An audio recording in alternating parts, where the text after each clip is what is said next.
Myself in my language, which I think probably only this section over here understood. I'm a Bear Clan from the White Earth Reservation, which is in northern Minnesota. I make a leap of faith that you know where Minnesota is.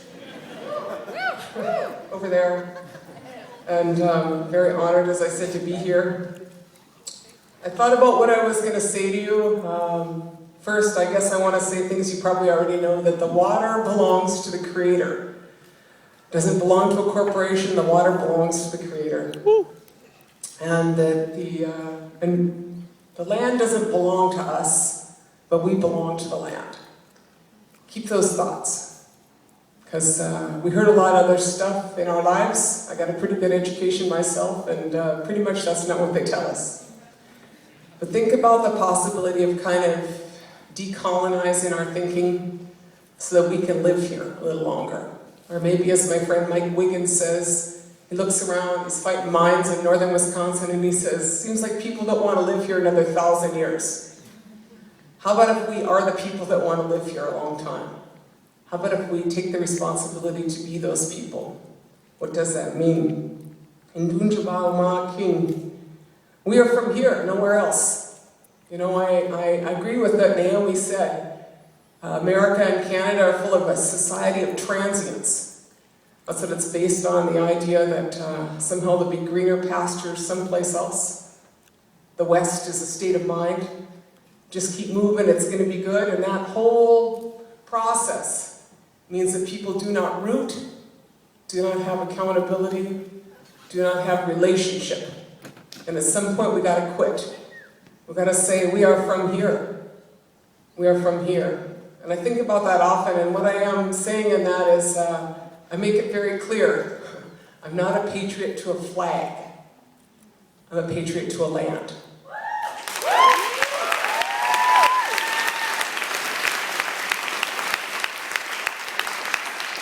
I also know that our time is significant. You know, we are fortunate. We are fortunate in that we are the spiritual beings who are here because the Creator made us all. We are spiritual beings that are here. And we have this opportunity to do great things. We have the opportunity to stop humans from combusting the planet to oblivion. We are the people that are here that can stop them from turning rivers from one direction into another, or keep a river from turning into poison. We're the people that can keep them from blowing off the tops of mountains. We're the people that can keep them from genetically engineering the world food supply. What a great spiritual opportunity that is, to be those people. I think it's a good shot to try to take it. And I think that you all know something that I know, or I'm hoping you do, that if you do not fight, you have no shot at winning. You have to fight. You have to fight. And that's, of course, probably why you are here. But in reflecting what I was going to talk about tonight, I listened to Naomi. I like very much what she has to say. I like what everybody had to say. It was a good thing for my heart to hear. And I think that the lessons are large. You know, I'm older than most of you. You probably could all be my kids, although I couldn't biologically produce you all, but my kids about your age, probably. You know, and I spent my whole life fighting bad, stupid projects. Pretty much. Started around 17 fighting uranium mines. Realized that in the isolation of our indigenous communities, we had to break the isolation, and we should not be poisoned without, you know, we had a right to be seen, and they should see our faces. And so we went. You know, I've been to about every nuclear power plant in the United States protesting. And there's a reason there haven't been new nuclear power plants built in the past 30 years. It's because of people, you know? People like us, people like your parents. We started doing that. We fought uranium mines, we fought coal strip mines, fought dam projects, fought nuclear waste dumps, every dumb thing they want to bring to our communities, you know, or bring here. Bad idea. But every time you defeat something, you know that the reality is we didn't change the system. We didn't change our level of consumption. So you fight one nuclear power plant off, and they just put dams up in northern Quebec. That's what they do. Or up in northern Manitoba. You fight off some oil someplace, they open it up someplace else.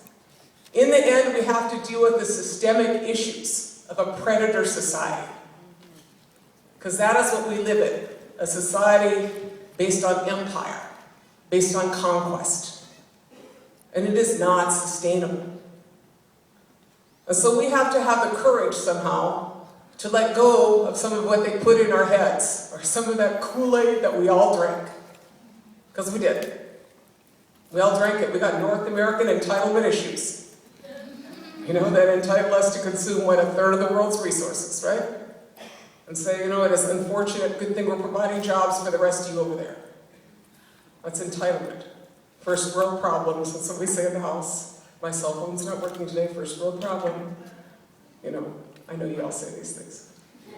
It's like first world problems. So how we rethink.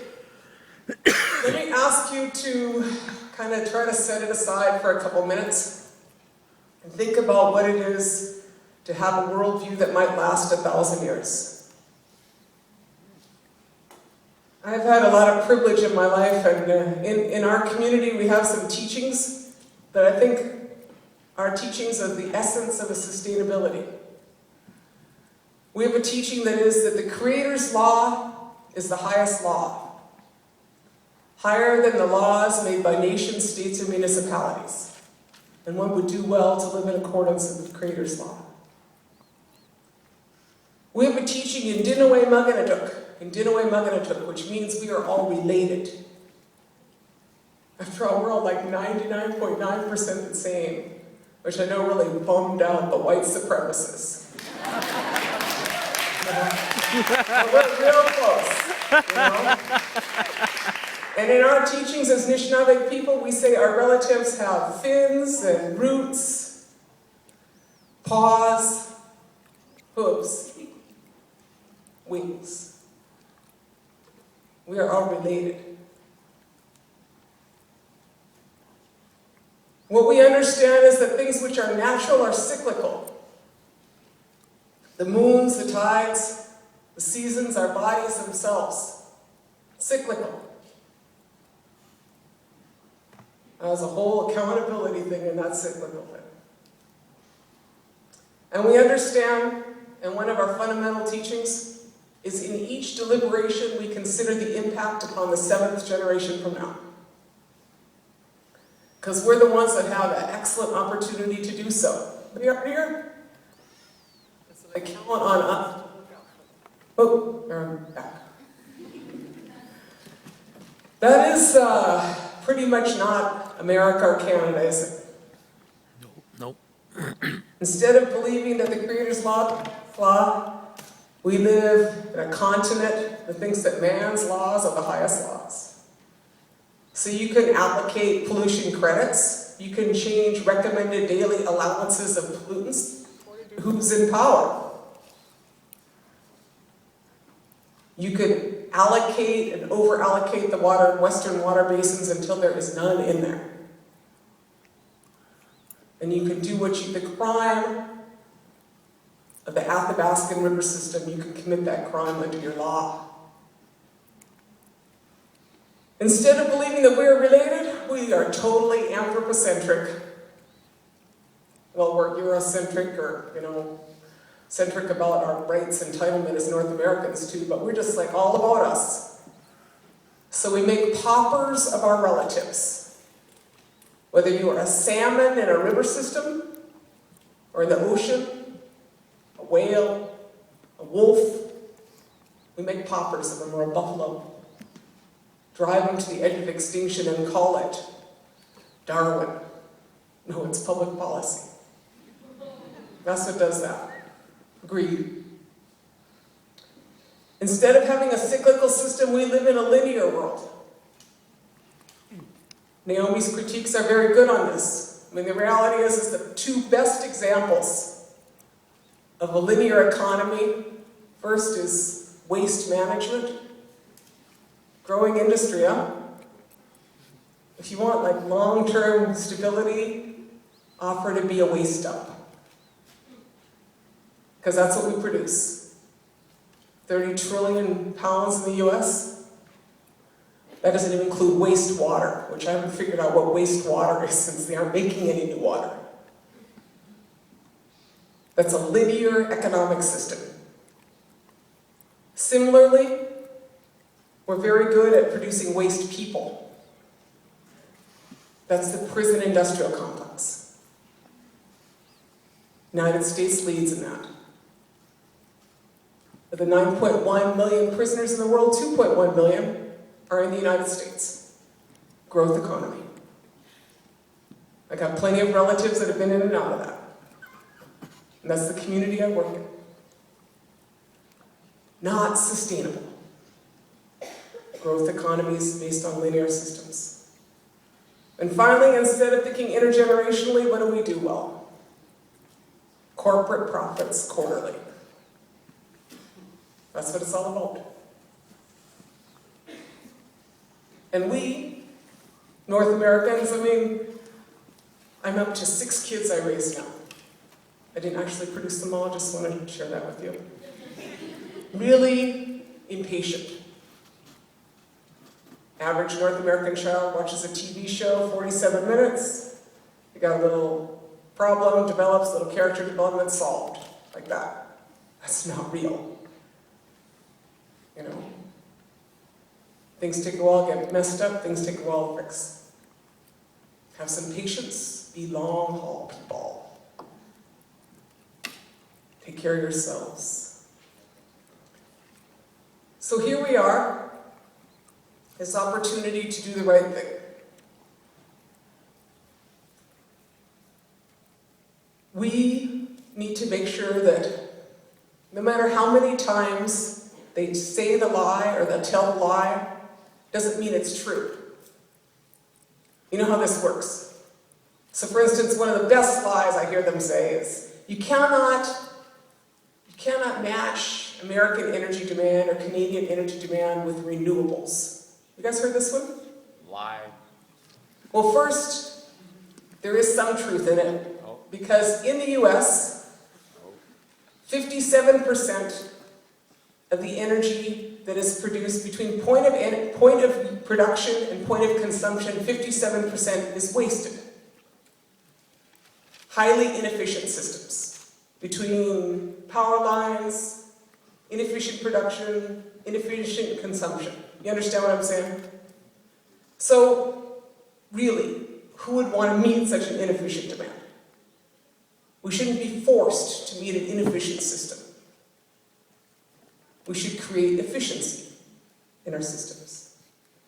Second great myth is, of course, cannot feed the world. So should we leave that to Monsanto? You know, I'm thinking pretty much not. Third, the economy will fail if we save the environment. But the economy will fail if we do not stop the leak that we have, whether it is the hemorrhaging of the single largest transfer of wealth in the history of the world, which exists right now, to oil companies. That's kind of a leak. Or the fact that each and every one of our communities leaks out most of its food and energy economy to purchases from elsewhere. It's a leak. The fourth myth is that there is some kind of a geoengineering or that technology will save us. This usually has to do with the idea of a nuclear waste ferry or a carbon sequestration ferry. Neither exist. Although, you know, they might live with the tooth fairy, I'm not sure. So let me tell you my experience. I've been at this 30 years. I fight a lot of the same projects over and over. I also am privileged to live on my own reserve in northern Minnesota, where theoretically, you would look at us and say, those guys don't have a shot. Every statistic you do not want to have, we have. We once again beat the Red Lake Reservation in the poorest county in the state of Minnesota. We're You know, we're not successful by US standards. It turns out that I don't want their pie. I want a different pie. Turns out we don't want to meet their standards. What an idea. Turns out what we want is indignity. Some control over our future, some clean water, some clean air, some food that we know where it came from, and some energy that wasn't extracted at the price of someone else's ecosystem or our own. Woo!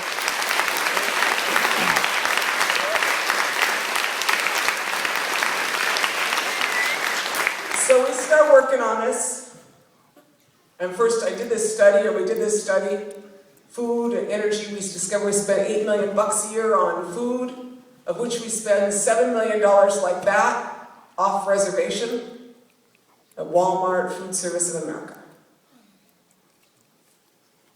It's a leak, represents a quarter of our economy. Our second economic leak on my reservation is energy. We spend a quarter of our money on energy, of which all of it is spent essentially off reservation, buying stuff from large corporations. So what if we were the people that try to stop the leak? We decided that that might be a really good idea.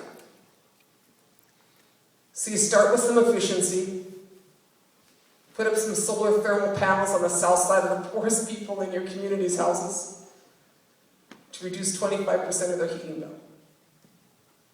You turn from fossil fuels to wood, so we got a lot of that. You can, I don't know if you know this about wood, but you can make heat cutting it, and if you have like issues, like I don't have a shrink, I have a wood pile. I find that works really well.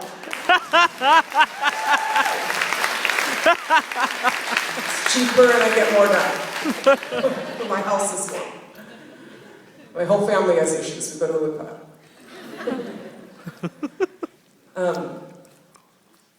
And we put up wind turbine.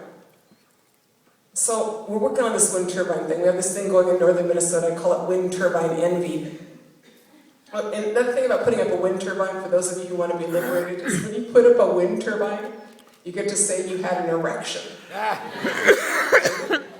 So, we're having an erection party down on White Earth. You guys can all come see. We're going to have a really big erection this week.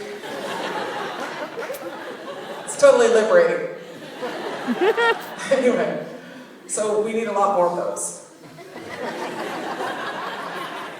But in our community, we put up this one wind turbine, and then my tribal council that, always try to compete, they put up a bigger one. I said, good.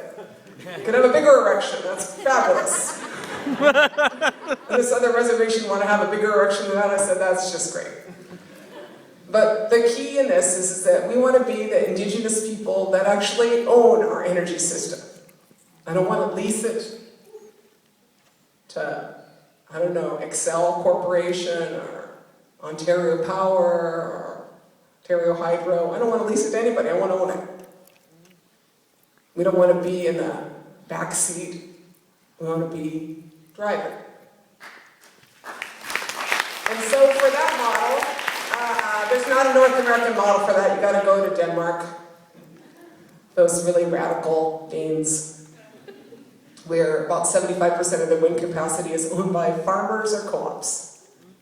That's how they became the world leader in wind energy. And I know Ontario has some pretty progressive policies, but anytime it's just got to be owned local. You got to know how to fix it. And then our food. See, I brought this because I carry around my corn. My father, he passed away about 15 years ago. And he used to say to me, Winona, you're a really smart woman, but I don't want to hear your philosophy if you can't grow corn. That's what he said. He wasn't a highly educated man. He went to school to 8th grade, but he was highly educated as an Indigenous person. And that's what he told me. And because I wasn't so smart, it took me a long time to figure out what he meant. But I'm a corn grower. I grew this corn. This is a corn variety that's called Manitoba White Flint. This is grown about 100 miles north of